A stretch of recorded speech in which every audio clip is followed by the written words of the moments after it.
اور جب ہم نے کہا کہ داخل ہو جاؤ اس شہر میں اور کھاؤ اس میں سے جہاں سے چاہو کھلے روپ میں اور داخل ہو دروازے میں سر جھکائے ہوئے اور کہو کہ اے رب ہماری دھتاؤ کو بخش دے، ہم تمہاری دھتاؤ کو بخش دیں گے اور نیکی کرنے والوں کو زیادہ بھی دیں گے، تو انہوں نے بدل دیا اس بات کو جو ان سے کہی گئی تھی دوسری بات سے۔ اس پر ہم نے ان لوگوں کے اوپر جنہوں نے ظلم کیا ان کی نافرمانی کے سبب سے آسمان سے عذاب پرکوپ اتارا۔ اور جب موسیٰ نے اپنی لوم کے لیے پانی مانگا تو ہم نے کہا اپنا عصا ڈنڈا پتھر پر مارو تو اس سے پھوٹ نکلے 12 چشمے جل سروت۔ ہر گروہ نے اپنا اپنا گھاٹ پہچان لیا۔ کھاؤ اور پیو اللہ کے رزق سے اور نہ پھرو زمین میں فساد مچانے والے بن کر۔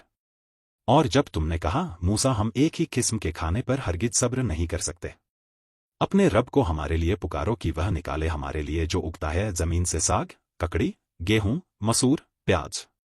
موسیٰ نے کہا کہ کیا تم ایک بہتر چیز کے بدلے ایک ادنا تچھ چیز لینا چاہتے ہو؟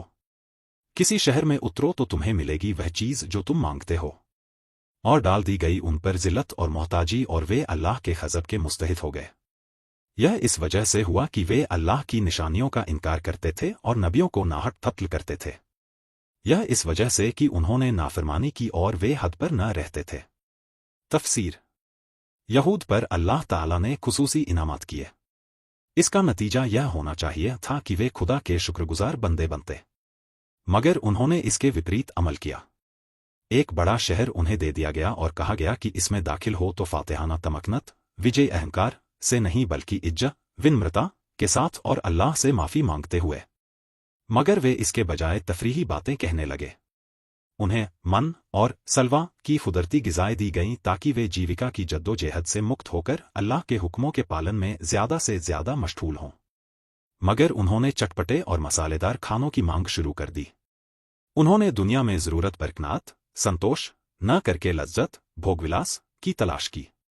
ان کی بے حسی اتنی بڑھی کہ اللہ کی کھلی کھلی نشانیاں بھی ان کے دلوں کو پگھلانے کے لیے کافی ثابت نہ ہوئیں۔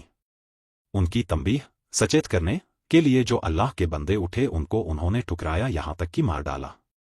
یہود میں یہ ڈھٹائی اس لیے پیدا ہوئی کہ انہوں نے سمجھ لیا کہ وہ نجات یافتہ موکش پراپت سمودائے ہیں، مگر خدا کے یہاں نسل اور ورن کے آدھار پر کوئی فیصلہ ہونے والا نہیں ہے۔